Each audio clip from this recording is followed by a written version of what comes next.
اللہ اللہ اللہ اللہ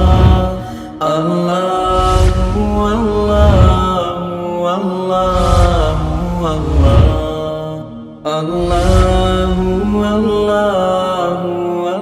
بسم اللہ الرحمن الرحیم۔ ہدایت النحو کے 5ویں باب مجرورات میں خوش آمدید۔ یہ اس باب کا پہلا سبق ہے۔ اس سبق کے اندر ہم مضاف الیہ کی تعریف پڑھیں گے اور مضاف الیہ کا ہم حکم پڑھیں گے۔ مختصر سا یہ باب ہے، صرف اس میں اضافت کے بارے میں تھوڑی سی وضاحت کی گئی ہے۔ عبارت دیکھ لیں، ترجمہ کریں گے، پھر آخر میں اس کی تشریح کرتے ہیں۔ الاسماء المجرورۃ ہی المضاف الیہ فقط وہو کل اسم نصب الیہ شیء بواسطۃ حرف الجر لفظا نحو مررت بزید ویعبر عن هذا الترکیب فی الاصطلاح بانہ جار ومجرور او تقدیرا نحو غلام زید تقدیرہ غلام لزید ویعبر عنہ فی الاصطلاح بانہ مضاف ومضاف الیہ ویجب تجرید المضاف عن التنوین او ما یقوم مقامہ وہو نون التثنیۃ والجمع نحو جاءنی غلام زید وغلاما زید ومسلم مصر۔ عبارت آپ کے سامنے پڑھ دی ہے، اس کا ترجمہ دیکھ لیں، پھر اس کی تشریح کرتے ہیں۔ وہ اسم جن پر جر آتی ہے وہ صرف مضاف الیہ ہے، اور وہ ہر ایسا اسم ہے جس کی طرف نسبت کی گئی ہو کسی چیز کی حرف جر کے واسطہ سے، یا تو حرف جر کا واسطہ لفظاً ہوگا جیسا کہ مررت بزیدن، اور تعبیر کیا جاتا ہے اس ترکیب کو اصطلاح میں بئی طور کہ وہ جار اور مجرور ہے، یا پھر حرف جر کا واسطہ تقدیراً ہوگا جیسا کہ غلام زیدن، تقدیر عبارت ایسے ہے غلام لزیدن، اور تعبیر کیا جاتا ہے اس کو اصطلاح میں بئی طور کہ یہ مضاف اور مضاف الیہ ہے، اور ضروری ہے مضاف کو خالی کرنا تنوین سے اور ہر ایسی چیز سے جو تنوین کے قائم مقام ہو، اور وہ نون تثنیہ اور نون جمع ہے، جیسا کہ جاءنی غلام زید و غلاما زید و مسلم مصر۔ دیکھیں، بات چل رہی تھی مورب کی۔ مورب کے بارے میں ہم نے اسماء موربہ میں سے ایک ہم نے پڑھ لیا تھا مرفوعات، پھر اس ساری تفصیل گزر چکی تھی۔ اس کے بعد اسماء منصوبات پڑھ لیا تھا جو کہ مورب کی ہی ایک قسم تھی۔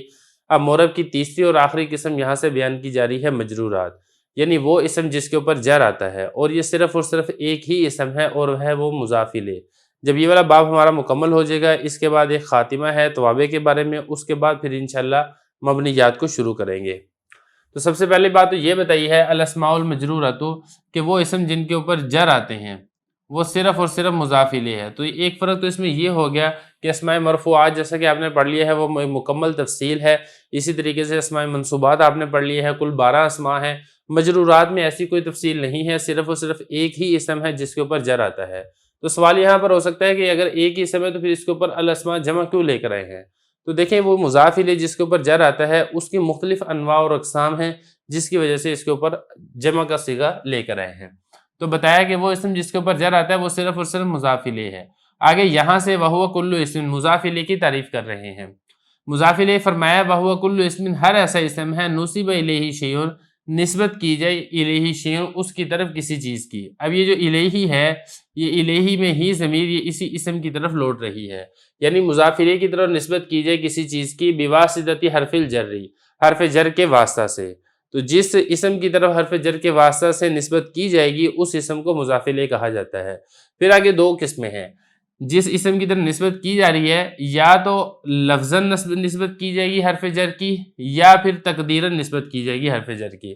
یہ جو تقدیراً ہے اس کا عطف ہے لفظاً کے اوپر، تو جب اس کا عطف لفظاً کے اوپر ہے تو پھر تقدیراً کے ساتھ بھی یہ ساری عبارت لگے گی وَهُوَ كُلُّ اسْمٍ نُصِبَ إِلَيْهِ شَيْءٌ بِوَاسِطَةِ حرف الجر تقدیراً۔ اب دو مثالیں بیان کر رہے ہیں۔ پہلی مثال بیان کی جس میں حرف جر کی نسبت کی جا رہی ہے لفظوں کے اعتبار سے، جیسا کہ مررت بزیدن۔ اب یہاں پہ دیکھیں یہ با حرف جر ہے اور زیدن یہ اسم ہے مضاف الیہ ہے، اور اس کی طرف نسبت کی جا رہی ہے اس مررت فعل کی با حرف جر کے واسطہ سے، تو ہم یہ کہیں گے کہ یہاں پر زید مضاف الیہ ہے۔ وَيُعَبَّرُ عَنْ هَذَا التَّرْكِيبِ، اور جب ہم اس ترکیب کو اصطلاح میں، نحویوں کی اصطلاح میں جب ہم بیان کرتے ہیں حرف جر کی طرف سے اگر نسبت کی جائے حرف جر کے واسطہ سے، تو ہم اس کے ترکیب میں اس طریقے سے بیان کرتے ہیں کہ یہ جار اور مجرور ہے۔ اس کو ہم عام طور پہ مضاف اور مضاف الیہ کے ساتھ تعبیر نہیں کرتے، لیکن ہوتا وہ اسم مضاف الیہ ہی ہے۔ یہی فرمایا وَيُعَبَّرُ، تعبیر کیا جاتا ہے عن هَذَا التَّرْكِيبِ، اس ترکیب فی الاصطلاح، نحویوں کی اصطلاح میں، بِأَنَّهُ جار و مجرور، بئی طور کہ وہ جار اور مجرور ہے۔ اب یہ با حرف جر ہے اور زیدن مجرور ہے، جار مجرور مل کر پھر یہ مررت فعل کے متعلق ہوں گے جب حرف جر لفظوں کے اندر موجود ہو۔ او تقدیرن، یا پھر حرف جر لفظوں کے اندر موجود نہیں ہوگا لیکن تقدیری طور پر حرف جر پایا جائے گا، جیسا کہ غلام زیدن۔ اب یہاں پہ لفظوں میں اگر آپ دیکھیں گے تو یہاں پہ آپ کو حرف جر لکھا ہوا نظر نہیں آ رہا ہے، لیکن یہاں پر معنوی طور پہ تقدیری طور پر حرف جر موجود ہے، کیونکہ غلام زیدن اصل جو اس کی تقدیری عبارت ہے وہ ہے غلام لزیدن، تو لام حرف جر یہاں پر بھی موجود ہے۔ وَيُعَبَّرُ عَنْهُ فِي الْاصْطِلَاحِ بِأَنَّهُ مُضَافٌ وَمُضَافٌ إِلَيْهِ، اور تعبیر کیا جاتا ہے اس کو نحویوں کی اصطلاح میں بئیں طور کہ وہ مضاف اور مضاف الیہ ہے۔ یہ جو ہو ضمیر ہے، یا اسی طریقے سے یہاں پر یہ جو ہو ضمیر ہے، یہ یہی تقدیری کی طرف لوٹ رہی ہے کہ حرف جر اگر لفظوں میں موجود نہ ہو بلکہ تقدیری طور پر پایا جائے تو نحویوں کی اصطلاح میں اس کو مضاف اور مضاف الیہ کہا جاتا ہے۔ یہاں تک تو بات ہو گئی ہے اس میں مضاف الیہ کی تعریف کی، کہ اس میں مضاف الیہ وہ اسم جس کی طرف حرف جر کے واسطہ سے کسی چیز کی نسبت کی جائے۔ اب جو مضاف الیہ ہے جس کی طرف نسبت کی جا رہی ہے وہ ہمیشہ اسم ہی ہوگا، اور جس کی نسبت کی جا رہی ہے وہ اسم بھی ہو سکتا ہے اور وہ اسی طرح فعل بھی ہو سکتا ہے۔ تو یہاں تک تو بات ہوگی اس کی تعریف کی۔ اب اس کے بعد آگے اس کے احکام بیان کیے جا رہے ہیں۔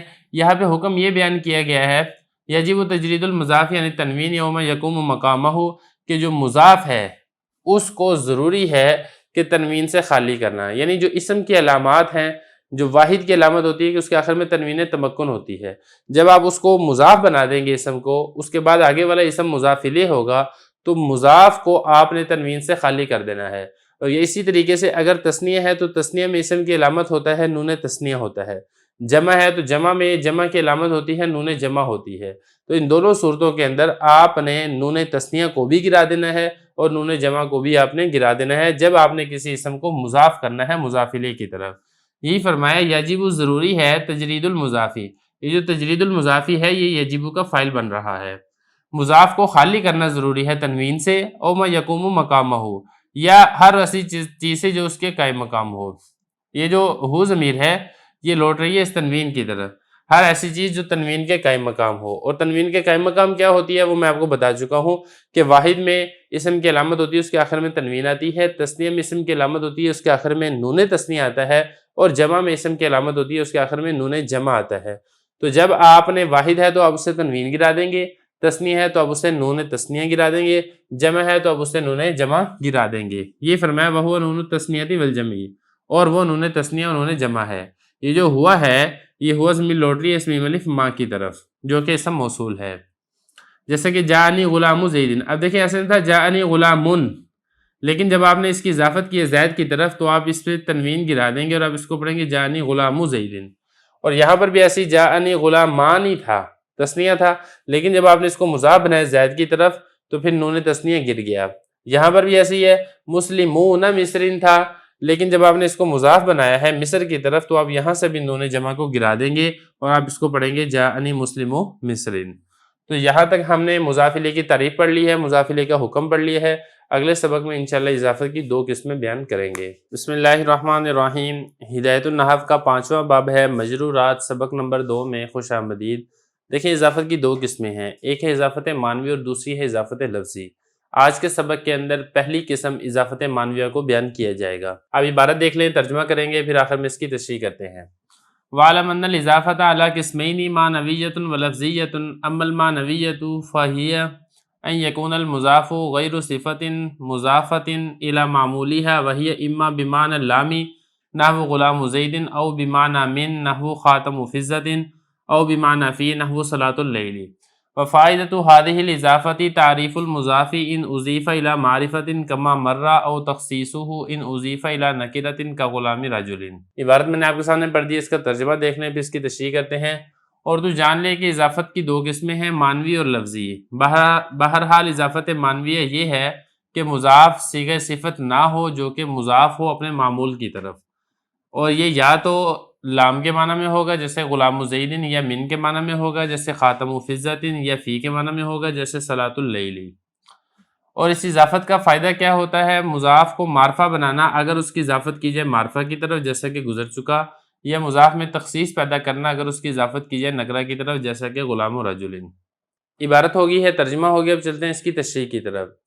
دیکھیں یہاں سے اضافت کی 2 قسمیں بیان کی جا رہی ہیں، ایک اضافت معنوی اور دوسرا ہے اضافت لفظی۔ اور آج کے سبق کے اندر ہم نے اضافت معنویہ کو پڑھنا ہے۔ یہ فرمایا بعلم تو جان لے ان الاضافت علی قسمین کہ اضافت کی دو قسمیں ہیں، نمبر ایک اضافت معنویہ، نمبر دو اضافت لفظیہ۔ اما المعنویہ، یہاں سے اضافت معنویہ کو بیان کیا جا رہا ہے۔ تو اضافت معنویہ کے بارے میں بتایا ان یکون المضاف غیر صفت، کہ جو مضاف ہے وہ صیغہ صفت نہ ہو اور جو کہ اپنے معمول کی طرف مضاف ہو، ایسا نہ ہو۔ اب یہاں پہ دو چیزیں سمجھنے کی ہے، ایک تو یہ ہے کہ صیغہ صفت کسے کہتے ہیں، اور دوسرا یہ کہ اس کا معمول کیا ہوتا ہے۔ دیکھیں صیغہ صفت کچھ چیزیں ہوتی ہیں جن میں نمبر ایک ہے اسم فاعل، اور نمبر دو ہے اسم مفعول، نمبر تین ہے صفت مشبہ، اور نمبر چار ہے اسم تفضیل۔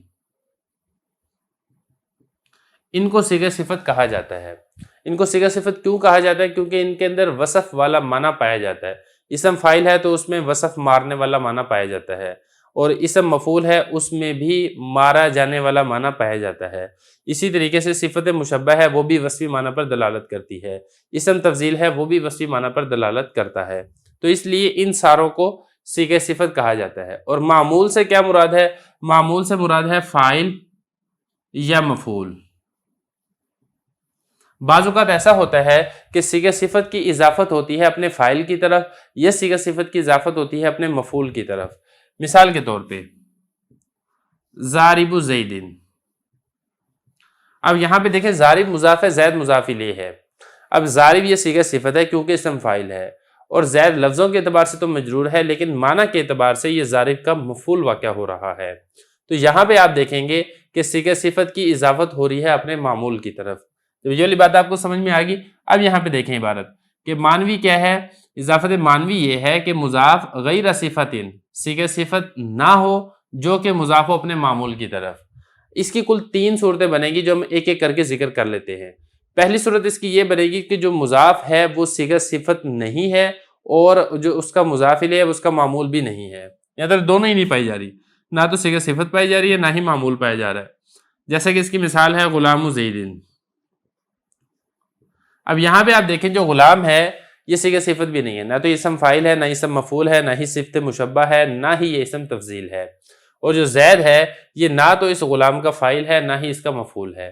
تو پہلی صورت کیا ہوگی کہ جو مضاف ہے وہ صیغہ صفت بھی نہیں ہے اور مضاف الیہ اس کا معمول بھی نہیں ہے۔ دوسری صورت اس میں یہ بنے گی کہ جو مضاف ہے وہ صیغہ صفت تو ہے لیکن مضاف الیہ اس کا معمول نہیں ہے۔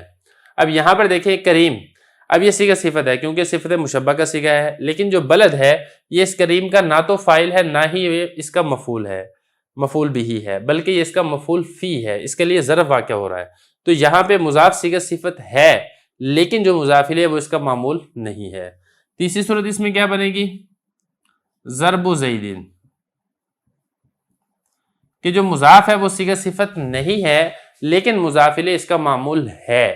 اب یہاں پہ دیکھیں ضرب نہ تو اسم فاعل ہے، نہ اسم مفعول ہے، نہ صفت مشبہ، نہ اسم تفضیل ہے، بلکہ یہ مصدر ہے۔ اور جو زید ہے یہ اس کے لیے فاعل واقع ہو رہا ہے، زید کا مارنا۔ تو یہاں پر دیکھیں معمول تو پایا جا رہا ہے، مضاف الیہ معمول ہے لیکن جو مضاف ہے وہ صیغہ صفت نہیں ہے۔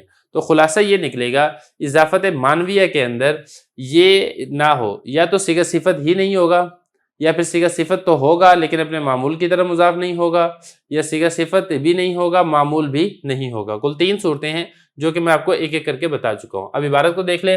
فرمایا کہ اضافت معنویہ یہ ہے کہ مضاف صیغہ صفت نہ ہو جو کہ مضاف ہو اپنے معمول کی طرف۔ یہ جو ہا ضمیر ہے یہ لوٹ رہی ہے اس غیر صفت، اس صیغہ صفت کی طرف۔ اب آگے بتا رہے ہیں اس کی تین قسمیں ہیں اضافت معنویہ کی۔ وَهِيَ اِمَّا بِمَعْنَى اللَّامِ، یا تو لام کے معنی میں ہوگا، یعنی جو مضاف الیہ ہے اس سے پہلے لام مقدر ہوگا، جیسا کہ غلام زید، اصل میں کیا تھا؟ غلام لزید۔ او بِمَعْنَى من، یا پھر وہ من کے معنی میں ہوگا، یعنی کہ جو مضاف الیہ ہے اس سے پہلے من چھپا ہوا ہوگا، جیسا کہ خاتم فضۃ، کیا تھا اصل میں؟ خاتم من فضۃ، چاندی کی انگوٹھی۔ یا پھر فی کے معنی میں ہوگا، کیا مطلب؟ یعنی مضاف الیہ سے پہلے فی مقدر ہوگا، جیسا کہ صلاۃ اللیل ای صلاۃ فی اللیل، رات میں نماز۔ تو یہ اس کی تین قسمیں ہوگی۔ اب آگے اس اضافت معنویہ کا فائدہ بتایا جا رہا ہے۔ تو فرمایا کہ اس کا فائدہ یہ ہے کہ مضاف کو معرفہ بنانا، ان اضیف الی معرفۃ، اگر اس کی اضافت کی جائے معرفہ کی طرف، یعنی مضاف الیہ اگر معرفہ ہے تو آپ مضاف کو بھی معرفہ بنا دیں گے جب آپ اس کی اضافت کریں گے مضاف الیہ کی طرف، جیسا کہ مثالیں مرہ گزر چکی۔ اب یہاں پہ دیکھیں زید یہ معرفہ تھا، مضاف الیہ معرفہ تھا، جب ہم نے غلام کی اضافت زید کی طرف کی تو پھر غلام میں بھی تعریف پائی گئی ہے، غلام بھی اب معرفہ بن چکا ہے۔ یہ کہہ رہے وفائدۃ هذه الاضافۃ تعریف المضافی، مضاف کی تعریف کرنا نہیں بلکہ مضاف کو معرفہ بنانا اگر اس کی اضافت کی جائے معرفہ کی طرف، جیسا کہ مثال پیچھے گزر چکی۔ او تخصیصہ ان اضیف الی نکرۃ، یا اگر مضاف الیہ معرفہ نہیں ہے بلکہ نکرہ ہے، جیسا کہ رجل، اور رجل نکرہ ہے اور آپ نے غلام کی اضافت کر دی ہے نکرہ کی طرف، تو پھر اس میں تخصیص پیدا کرنا یعنی قلت اشتراک پیدا کرنا۔ پہلے اس میں زیادہ افراد تھے، اب اس میں کم افراد رہ جائیں گے۔ جب آپ نے پہلے کہنا نا غلام، تو اب غلام مرد کا بھی ہو سکتا ہے عورت کا بھی ہو سکتا ہے، لیکن جب آپ نے مرد کی طرف اس کی اضافت کر دی ہے اب عورتوں والے غلام اس سے نکل جائیں گے تو قلت اشتراک پیدا ہو جائے گا۔ تو یہ اس کے دو مقاصد ہیں، ایک اگر معرفہ کی طرف اضافت ہو تو مضاف کو معرفہ بنا دیتا ہے، اور اگر نکرہ کی طرف اضافت ہو تو مضاف کو نکرہ بنا دیتا ہے۔ اگلے سبق میں انشاءاللہ اضافت لفظی کے بارے میں پڑھیں گے۔ بسم اللہ الرحمن الرحیم۔ ہدایت النحو کا 5واں باب ہے مجرورات، سبق نمبر 3 میں خوش آمدید۔ گزشتہ سبق کے اندر ہم نے اضافت معنویہ کے بارے میں پڑھا تھا، آج کے سبق کے اندر ہم اضافت لفظیہ کے بارے میں پڑھیں گے۔ عبارت دیکھ لیں، ترجمہ کریں گے اور آخر میں اس کی تشریح کرتے ہیں۔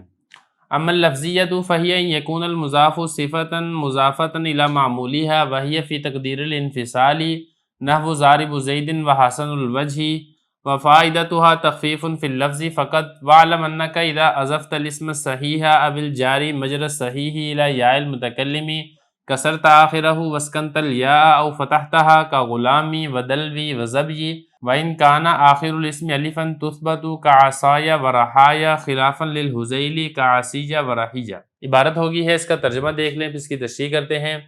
اضافت لفظیہ وہ یہ ہے کہ مضاف صیغہ صفت ہو جو کہ مضاف ہو اپنے معمول کی طرف اور وہ تقدیر انفصال میں ہوتا ہے، جیسا کہ ضارب زید اور حسن الوجہ، اور اس کا فائدہ لفظوں میں تخفیف کرنا ہوتا ہے صرف، اور تو جان لے جب تو اضافت کرے گا اس میں صحیح کی یا جاری مجرا صحیح کی یا متکلم کی طرف تو اس کے آخر کو تو کسرہ دے دے گا اور یا کو ساکن کر دے گا یا پھر اس کو فتح دے دے گا، جیسا کہ غلامی، دلوی، زبی، اور اگر اسم کے آخر میں الف ہو تو وہ باقی رہے گا، جیسا کہ عصایا اور رحایا۔ خلاف ہے قبیلہ حذیل کا، جیسا کہ عصیجہ اور رحیجہ۔ عبارت ہوگی ہے، ترجمہ ہو گیا، اب چلتے ہیں اس کی تشریح کی طرف۔ دیکھیں اضافت معنویہ کے بارے میں ہم پہلے تفصیل سے پڑھ چکے ہیں، جو کہ اس کی 3 صورتیں تھی وہ بھی گزر چکی ہیں۔ یہاں سے اضافت لفظیہ بیان ہو رہی ہے، تو فرمایا کہ اضافت لفظیہ میں جو مضاف ہے وہ صیغہ صفت ہوتا ہے۔ صیغہ صفت میں آپ کو پہلے بتا چکا ہوں، اسم فاعل اور اسی طریقے سے مفعول اور اسی طریقے سے صفت مشبہ اور اسی طریقے سے اسم تفضیل، ان کو صیغہ صفت کہا جاتا ہے جو کہ مضاف ہوں اپنے معمول کی طرف۔ اور معمول کے بارے میں آپ کو بتا چکا ہوں کہ معمول سے مراد کیا ہے کہ یا تو مضاف الیہ فاعل ہوگا یا پھر یہ اس کا مفعول ہوگا۔ اب آگے فرما رہے ہیں وہی فی تقدیر الانفصالی، اور یہ تقدیر انفصال میں ہوتے ہیں۔ انفصال کا مطلب ہوتا ہے الگ الگ ہونا، یعنی لفظوں میں تو آپ کو مضاف اور مضاف الیہ دونوں ملے ہوئے نظر آ رہے ہوتے ہیں لیکن حقیقت کے اندر الگ الگ ہوتے ہیں۔ مضاف وہ عامل ہوتا ہے، عمل کرنے والا ہوتا ہے، اور مضاف الیہ وہ معمول ہوتا ہے، کیونکہ یا تو وہ فاعل ہوتا ہے یا پھر وہ مفعول ہوتا ہے۔ حقیقت کے اعتبار سے وہ مجرور نہیں ہوتا، حقیقت کے اعتبار سے وہ مضاف الیہ نہیں ہوتا، لیکن لفظوں کے اعتبار سے اس کے اوپر جر آ جاتا ہے۔ تو یہ مطلب ہے تقدیر انفصال کا، جیسا کہ ضارب زید نے بھی اس کی مثال دی ہے۔ اب ضارب دیکھیں صیغہ صفت ہے اور زید یہ اس کا مفعول واقع ہو رہا ہے، تو ہم یہ کہیں گے کہ صیغہ صفت اپنے معمول کی طرف مضاف ہے۔ اور اسی طریقے سے حسن الوجہ، یہاں پہ دیکھیں حسن یہ صفت مشبہ کا صیغہ ہے اور الوجہ یہ اس کا فاعل واقع ہو رہا ہے۔ وفائدتها تخفیف فی اللفظ، یہ جو ہا ضمیر ہے یہ لوٹ رہی ہے اسی اضافت لفظیہ کی طرف۔ دیکھیں اضافت معنویہ کے بارے میں ہم نے 2 فائدے پڑھے تھے، ایک ہم نے فائدہ پڑھا تھا اس کو معرفہ بنانا مضاف کو، دوسرا ہم نے فائدہ پڑھا تھا قلت اشتراک یعنی کہ اس کے اندر تخصیص پیدا کرنا۔ بالکل اسی طریقے سے اضافت لفظیہ کا بھی اپنا فائدہ ہے، وہ اس کا فائدہ کیا ہے؟ تخفیف فی اللفظ، یہ لفظوں کے اندر تھوڑی سی تخفیف کر دیتا ہے، کمی کر دیتا ہے۔ اب اس تخفیف اور کمی کی کل 3 صورتیں بنتی ہیں، اس کو آپ ایک ایک کر کے سمجھ لیں۔ ان میں سے پہلی صورت یہ بنتی ہے کہ تخفیف کرتا ہے صرف مضاف میں، میں یہاں پہ لکھ بھی دیتا ہوں۔ نمبر 1 مضاف میں، نمبر 2 مضاف الیہ میں، نمبر 3 دونوں میں۔ تو 3 صورتیں بنے گی تخفیف اور کمی کرنے کی۔ اب ان میں سے ہر ایک کی مثال دیکھ لیں، جیسا کہ دیکھیں ضارب زیدن، اب یہاں پہ دیکھیں ضاربن تھا، تنوین تھی، لیکن جب آپ نے اس کو مضاف کر دیا، اضافت اس کی کر دی، تو اس کی تنوین گر گئی، تو اب یہ دیکھیں اس میں ایک تخفیف ہو گئی ہے، کمی ہو چکی ہے۔ یہ تو ہوگی پہلی مثال مضاف میں تخفیف کی۔ یا اسی طریقے سے بعض اوقات ایسے ہوتا ہے کہ مضاف اور مضاف الیہ دونوں کے اندر تخفیف کرتا ہے، اس کی مثال کیا ہے؟ حسن الوجہ۔ اب یہاں پہ دیکھیں یہ جو حسن الوجہ ہے، اب یہ اصل میں یہ تھا حسن وجہہ، حسن پہ تنوین تھی اور وجہ یہ مضاف تھا، ہو ضمیر مضاف الیہ تھی اس کی، تو اس نے مضاف کے اندر تو اس نے تخفیف یہ کی کہ حسن کی جو تنوین تھی وہ گرا دی، تو مضاف کے اندر کمی ہوگی، اور وجہ کے اندر اس نے کمی یہ کی ہے کہ اس کے آخر میں جو ضمیر تھی وہ اس نے گرا دی، وہ اس نے ختم کر دی، تو دیکھیں دونوں کے اندر تخفیف اور کمی کی جا رہی ہے۔ ایک اس میں تیسری صورت یہ ہے کہ جس میں صرف اور صرف مضاف الیہ کے اندر تخفیف ہوتی ہے، مضاف میں تخفیف نہیں ہوتی ہے، جیسا کہ اس کی مثال ہے القائم الغلام۔ اب یہ دیکھیں جو القائم الغلام اصل میں کیا تھا؟ قائم غلامہ، اصل میں یہ تھا، لیکن جو قائمون میں اس میں جو تنوین گری ہے یہ اضافت کی وجہ سے تنوین نہیں گری، بلکہ تنوین گری ہے الف لام کی وجہ سے، تو مضاف کے اندر کمی نہیں کی۔ لیکن جو الغلام، یہ جو غلام ہو تھا، اس میں ہو ضمیر کو ہم نے گرا کے، مضاف الیہ کو ہم نے گرا کے اس کے شروع میں الف لام لے آئے ہیں، یہاں پہ جو مضاف الیہ ہو ضمیر گری ہے یہ گری ہے اسی اضافت کی وجہ سے، تو یہاں پہ دیکھیں صرف اور صرف مضاف الیہ کے اندر تخفیف ہو رہی ہے، مضاف میں تخفیف نہیں ہو رہی۔ تو خلاصہ یہ ہے کہ یہ جو اضافت لفظیہ ہے یہ لفظوں کے اندر تخفیف یعنی کمی کا فائدہ دیتی ہے۔ اب یہ کمی یا تو صرف اور صرف مضاف الیہ میں ہوگی، یا مضاف میں ہوگی، یا پھر مضاف اور مضاف الیہ دونوں کے اندر ہوگی، تینوں کی میں مثالیں آپ کو بتا چکا ہوں۔ یہ فرمایا فائدتها تخفیف فی اللفظ فقط وَعْلَمْ أَنَّكَ إِذَا أَضَفْتَ الْاسْمَ الصَّحِيحَ۔ دیکھیں یہاں تک اضافت لفظیہ مکمل ہو چکا ہے، اب اس کے بعد آگے مضاف الیہ کے کچھ احکام بیان کیے جا رہے ہیں۔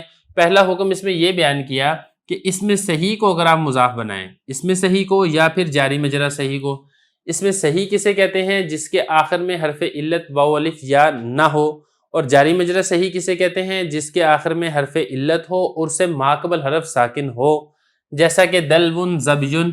اب یہ جاری مجرا صحیح ہے، جب آپ اس کی اضافت کریں گے یا متکلم کی طرف، تو پھر پہلا آپ نے کام یہ کرنا ہے کہ چاہے وہ اس میں صحیح ہو یا جاری مجرا صحیح ہو، اس کو آپ نے کسرہ دے دینا ہے اور یا کو آپ نے ساکن کر دینا ہے، یا پھر اسی طریقے سے آپ نے فتح بھی دے سکتے ہیں۔ مثال سے بات سمجھ میں آئے گی، جیسے کہ غلامی۔ اب یہاں پر اگر آپ غور کریں گے، غلام تھا، اس کی آپ نے اضافت کر دی یا متکلم کی طرف، اب غلام اس میں صحیح ہے تو آپ نے آخر یعنی میم کو کسرہ دے دیا، اور یہ جو یا ہے، جو یا متکلم کی ہے، اس کو آپ ساکن بھی چھوڑ سکتے ہیں اور آپ اس کو پڑھیں غلامی، اور آپ اس کو فتح بھی دے سکتے ہیں، غلامی بھی پڑھ سکتے ہیں، غلامیہ یہ بھی پڑھ سکتے ہیں۔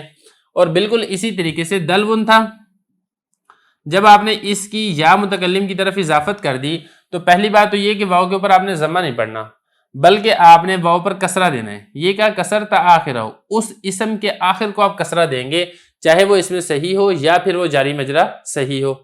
اور یہ جو یا ہے اس کو آپ ساکن بھی پڑھ سکتے ہیں، دلوی پڑھ دیں، یا پھر آپ اس کو پڑھ دیں دلویہ۔ اسی طریقے سے زب یی پڑھ دیں آپ اس کو، یا پھر آپ اس کو پڑھ دیں زب یہ، دونوں طریقے سے آپ اس کو پڑھ سکتے ہیں۔ یہاں تک تو بات ہوگی اس میں صحیح کی یا پھر جاری مجرا صحیح کی۔ وَإِنْ كَانَ آخِرُ الْاسْمِ أَلِفًا تُثْبَتُ۔ اگلا مسئلہ، اگر اسم کے آخر میں الف ہو تو پھر جب آپ اس کی یا متکلم کی طرف اضافت کریں گے تو وہ الف برقرار رہے گا، وہ کسی اور حرف سے تبدیل نہیں ہوگا، اس کے اوپر کوئی اور حرکت بھی نہیں پڑی جائے گی۔ جیسا کہ یہ فرمایا وَإِنْ كَانَ آخِرُ الْاسْمِ أَلِفًا، اور اگر اسم کے آخر میں الف ہو تُثْبَتُ تو اس کو ثابت رکھا جائے گا، جیسا کہ عصایا اور رہایا۔ اب یہاں پہ دیکھیں یہ اس اسم کے آخر میں الف تھا، عصا، اور رہا اس اسم کے آخر میں بھی الف ہے، جب آپ نے اس کی یا متکلم کی طرف اضافت کی ہے تو آپ اس کو پڑھیں گے عصایا اور رہایا۔ لیکن جو قبیلہ حذیل والے ہیں وہ اختلاف کرتے ہیں۔ قبیلہ حذیل والے کیا کہتے ہیں؟ قبیلہ حذیل والے کہتے ہیں کہ نہیں، ایسا نہیں کیا جائے گا، اگر آپ ایسے اسم کی اضافت کر رہے ہیں جس کے آخر میں الف ہے تو آپ اس الف کو یا کے ساتھ تبدیل کر کے یا کا یا میں ادغام کریں گے. جیسے کہ وہ کہتے ہیں اس کو عصایا نہیں پڑھیں گے بلکہ اس کو کیا پڑھیں گے, اس کو الف کو یا کر دیں گے, یا کا یا میں ادغام کر دیں گے, اور یا کی مناسبت سے جو صاد ہے صاد پر آپ فتح نہیں پڑھیں گے بلکہ کسرہ پڑھ دیں گے, جیسا کہ عصیہ. اور اسی طریقے سے رحایا تھا, یہاں پر بھی وہ یہی کہتے ہیں کہ آپ الف کو یا کر کے یا کا یا میں ادغام کر دیں اور آپ اس کو پڑھیں گے رحیہ. یہ قبیلہ حذیل والے یہ اختلاف کرتے ہیں. باقی اضافت کے متعلقہ کچھ اور احکام بھی ہیں, وہ ہم انشاءاللہ اگلے سبق کے اندر پڑھیں گے. بسم اللہ الرحمن الرحیم.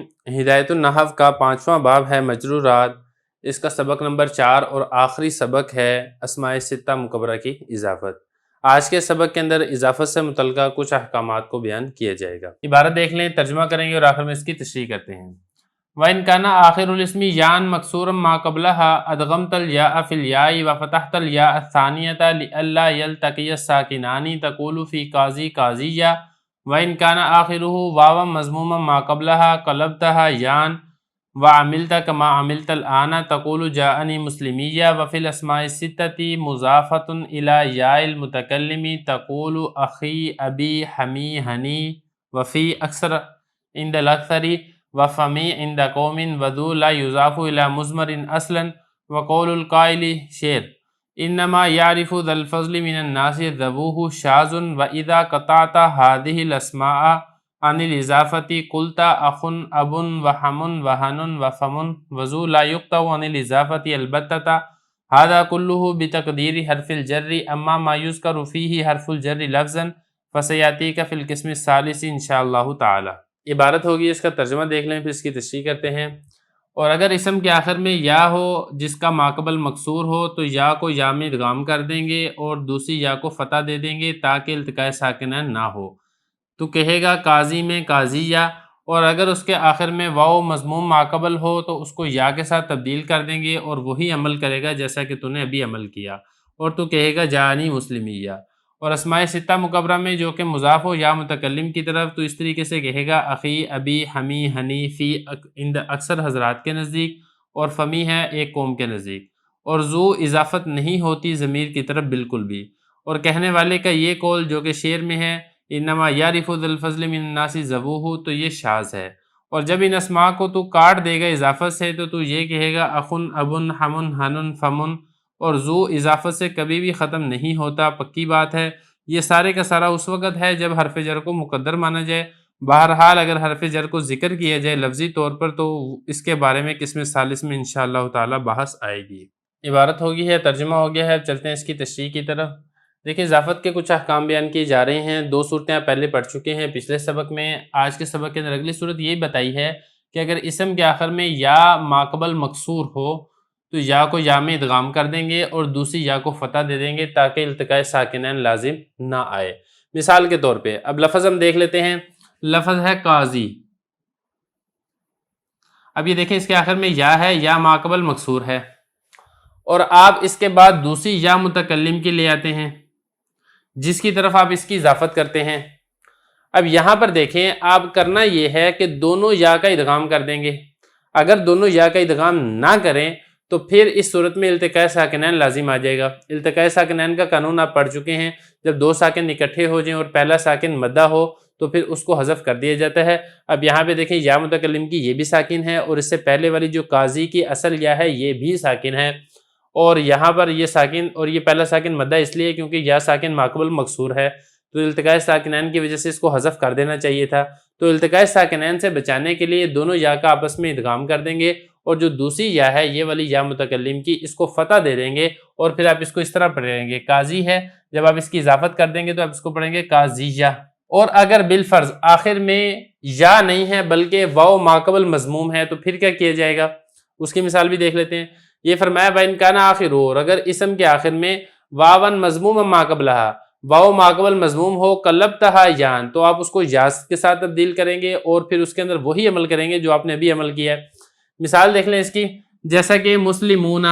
اب یہ مسلمون کا لفظ ہے, جب آپ اس کو یا متکلم کی طرف اضافت کریں گے اور آپ کو معلوم ہے کہ جب جمع کی اضافت ہوتی ہے تو نون جمع گر جاتا ہے, تو یہ لفظ بنے گا مسلمویا.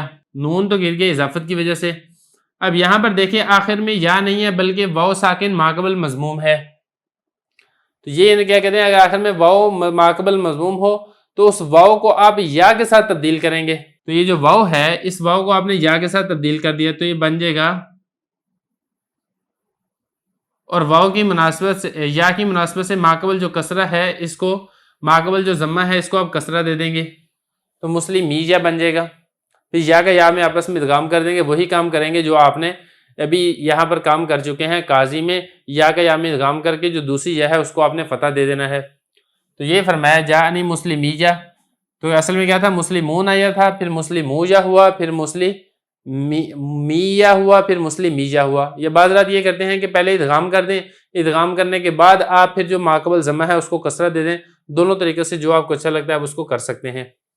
اب آگے فرما رہے ہیں وفی الاسماء الستۃ مضافۃ الی یا المتکلم، اسماء ستہ مکبرہ میں اگر اس کی اضافت ہو یا متکلم کی طرف تو پھر اس کو کیسے پڑھا جائے گا؟ اب ستہ مکبرہ والے اسماء کون سے ہیں؟ اخن، ابن، ہمن، ہنن اور فمن اور ذو مالن، یہ اسماء ستہ مکبرہ ہیں جیسا کہ آپ پیچھے پڑھ چکے ہیں۔ اب اس کی اگر آپ یا متکلم کی طرف اضافت کریں گے تو پہلی بات تو یہ ہے کہ اضافت کرنے میں جو لام کلمہ حذف ہے وہ واپس نہیں آئے گا، کیونکہ جو ابن ہے نا اصل میں کیا تھا، ابا ون تھا، اخن ہے اصل میں کیا تھا، آخا ون تھا، تو لام کلمہ حذف ہو جاتا ہے اور آئین کلمہ اس کا باقی رہتا ہے۔ جب آپ نے اس کی اضافت کرنی ہے تو آپ نے اس کو نارمل طریقے سے یا لا کے اور جو اس سے پیچھے جو ضمہ تھا اس کو آپ نے کسرہ سے تبدیل کر دینا یا کی مناسبت سے، تو اخن سے ہو جائے گا اخی، ابن سے ہو جائے گا ابی، ہمن سے ہو جائے گا ہمی، ہنن سے ہو جائے گا ہنی اور فی۔ اس کے بارے میں تھوڑا سا سمجھ لیں، اکثر حضرات فرماتے ہیں کہ یہ فیجا ہوگا اور بعض حضرات فرماتے ہیں کہ یہ فمی ہوگا۔ اب یہ فیجا اور فمی کا کیا چکر ہے یہ بھی تھوڑا سا دیکھ لیتے ہیں۔ دیکھیں یہ جو فمن ہے اصل میں تھا فوہن، پھر ہم نے اس میں یہ کیا کہ جو واو تھی واو کو میم کے ساتھ تبدیل کر دیا اور آخر میں ہا کو حذف کر دیا تو یہ بن گیا فمن۔ اب اس کی اگر آپ یا متکلم کی طرف اضافت کرتے ہیں تو بعض حضرات تو یہ فرماتے ہیں کہ بس جس طریقے سے باقی کی آپ نے اضافت کی تھی، اخن کی، ابن کی، ہمن کی، ہنن کی، یا کی طرف کچھ بھی تبدیلی نہیں کی تھی، جو لام کلمہ حذف شدہ واپس نہیں لوٹا تھا، یہاں پر بھی آپ جو حذف ہو چکا ہے، تبدیلی ہو چکی ہے، اس کو آپ واپس نہ لوٹائیں، سمپل طریقے سے اس کے آخر میں یا لگا کے اس کو پڑھ دیں فمی ان دا قوم، جیسا کہ بعض قوم کہتی ہے۔ لیکن بعض دیگر حضرات کہتے ہیں کہ نہیں ایسے نہ کریں، جب آپ اس کی یا متکلم کی طرف آپ اضافت کریں گے تو آپ اس کے اندر وہی والا قانون جاری کریں جو آپ نے مسلم میہ کے اندر جاری کیا تھا، جو آپ نے قاضیہ کے اندر جاری کیا تھا۔ اب مسلم میہ یہاں پر بھی تو واو تھی نا، واو کو ہم نے یا کر کے یا کا یا میں ادغام کر دیا تھا، یہاں پر بھی اصل میں واو ہی تھی، تو آپ اس واو کو یا کر دیں اور یا کا یا میں ادغام کر دیں اور یا جو دوسری یا ہے اس پر آپ فتح لے آئیں، تو آپ اس کو پڑھیں فی یا۔ تو بعض رات یہ کہتے ہیں فی یا عند الاکثر، تو اس کو فی نہیں پڑھنا، اس کو پڑھنا فی یا۔ وفمی عند قومین، اور بعض قوم کیا کہتی ہے کہ اس کو آپ فمی پڑھیں، جیسا کہ میں آپ کو بتا چکا ہوں۔ آخری حرف دیکھیں اسماء ستہ مکبرہ میں سے وہ ہے ذو۔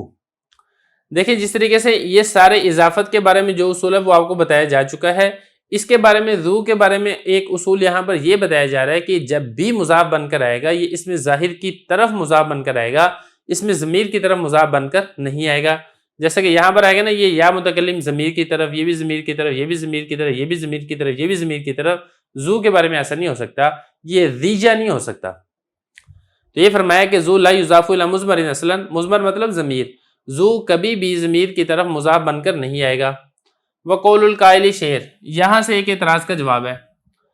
معترض اعتراض یہ کرتا ہے کہ آپ نے کہا کہ ذو کی اضافت ضمیر کی طرف نہیں ہوگی، ہم آپ کو عرب کا ایک شعر دکھاتے ہیں جس میں ذو کی اضافت ضمیر کی طرف ہو رہی ہے، اور وہ شعر کیا ہے؟ انما یعرف ذا الفضل من الناس ذبوہ، یہاں تک یہ ایک مصرع ہے، سوائے اس کے نہیں پہچانتے ہیں فضیلت والوں کو لوگوں میں سے صرف فضیلت والے ہی، کہ جو خود افضل ہوتا ہے وہی لوگوں میں سے افضل بندوں کو پہچانتا ہے۔ اب یہاں پہ محل استشہاد یہ ذبوہ ہے، ذبوہ کے بارے میں آپ غور کریں گے تو یہ ذو تھا اور اس میں پھر ہو ضمیر کی طرف اضافت کر دی گئی، تو یہ ایک معترض کا اعتراض ہے۔ اب شاذ ان سے اس اعتراض کا جواب ہے، اس اعتراض کا جواب کیا ہے کہ یہ شاذ ہے، یعنی یہ عرب کے اندر بہت کثرت کے ساتھ استعمال نہیں ہو رہا، کو اکا دکا مثالیں آ جائیں تو اکا دکا مثالوں سے آپ دلیل نہیں پکڑ سکتے، تو یہ اعتراض کا جواب آ گیا۔ اب اس کے بعد آگے وَإِذَا قَطَعْتَ هَذِهِ الْأَسْمَاءَ عَنِ الْإِضَافَةِ، اور جب آپ ان اسماء کو اضافت سے کاٹ دیں گے تو آپ یہ پڑھیں گے اخن، ابن، ہمن، ہنن، فمن، یہاں تک۔ دیکھیں جیسا کہ آپ کو معلوم ہے کہ جب اضافت ہوتی ہے تو بعض اوقات آخر سے تخفیف ہو جاتی ہے. اب یہ جو اسماء ستہ مقررہ ہیں، جیسا کہ میں نے آپ کو پہلے بتایا تھا کہ اخون اصل میں اخاون تھا، ابون اصل میں اباون تھا، ہمون اصل میں ہماون تھا. تو یہاں پہ آخر میں لام کلمہ حذف ہو چکا ہے. بتانا یہ چاہتے ہیں کہ یہاں پر جو لام کلمہ حذف ہوا ہے یہ اضافت کی وجہ سے حذف نہیں ہوا. اگر تو یہ اضافت کی وجہ سے حذف ہوتا تو جب آپ اضافت ختم کر دیں گے، مضاف مضاف الیہ بنا کر اس کو ذکر نہیں کریں گے، تو پھر لام کلمہ واپس لوٹنا چاہیے، لیکن لام کلمہ واپس نہیں لوٹتا. تو یہ فرمایا جب آپ ان اسماء کو اضافت سے کاٹ دیں گے تو آپ یہ کہیں گے اخن ابن ہمن ہنن فمن. لیکن جو زو ہے اس کو آپ اضافت سے نہیں کاٹ سکتے، کیونکہ زو جب بھی آئے گا وہ اضافت کے ساتھ ہی آئے گا، ہمیشہ مضاف بن کر ہی آئے گا. مضاف بنے بغیر زو استعمال عرب کے کلام میں نہیں ہوتا. یہ فرمایا وضو لا یقطع عن الاضافۃ البتہ، اور یہ جو زو ہے یہ کبھی بھی اضافت سے نہیں کاٹا جاتا، بالکل بھی. یہاں تک یہ بات مکمل ہو چکی ہے. آگے حضرت فرما رہے ہیں وَهَذَا كُلُّ بِتَقْدِيرِ حرف الجری. یہ ساری کی ساری بحث جو آپ نے پیچھے پڑھ لی ہے اضافت کے متعلقہ، یہ ساری کی ساری بحث اضافت میں اس اضافت کی ہے جس میں حرف جر لفظوں کے اندر نہ ہو بلکہ حرف جر تقدیراً ہو. ساری کی ساری بات اسی میں ہے. بہرحال اگر حرف جر لفظوں کے اندر ہو تو پھر کیا بحث ہے، وہ سارے کے سارے مباحث اس کے متعلقہ وہ انشاءاللہ آگے چل کے جو تیسری قسم ہے اس کے بارے میں آئیں گے، جو کہ حروف کے بارے میں ہے. یہ فرمایا ھذا کلہ بتقدیر حرف الجری. پیچھے آپ جتنی تفصیل پڑھ دی ہے کہ اضافت لفظی، اضافت معنوی، اور پھر اس طریقے سے آپ نے مضاف کے اندر کیا تبدیلیاں کرنی ہے، مضاف الیہ میں آپ نے کیا تبدیلیاں کرنی ہے، یہاں پہ جو آپ نے تفصیل پڑھ لی ہے کہاں پہ ساکن کرنا ہے، کہاں پر ادغام کرنا ہے، یہ سارے کے سارے میں بتا رہے ہیں. ھذا کلہ، یہ ساری کی ساری تفصیل بتقدیر حرف الجری، یہ اس صورت میں ہے جب حرف جر مقدر ہو، حرف جر لفظوں کے اندر نہ ہو. اما ما یذکر فی حرف الجر لفظا، بہرحال وہ صورتیں جس میں حرف جر لفظوں کے اندر موجود ہو اس کے بارے میں کیا بحث ہے، وہ فرما رہے ہیں فسیاتی کا فی القسم الثالث انشاءاللہ تعالی. جو تیسری قسم حروف کے بارے میں ہے انشاءاللہ تعالی اس کے بارے میں پھر ساری حرف جر کے بارے میں بھی تفصیل سے ذکر کیا جائے گا. اسی کے ساتھ یہ جو ہمارا باب ہے یہ مکمل ہو گیا ہے.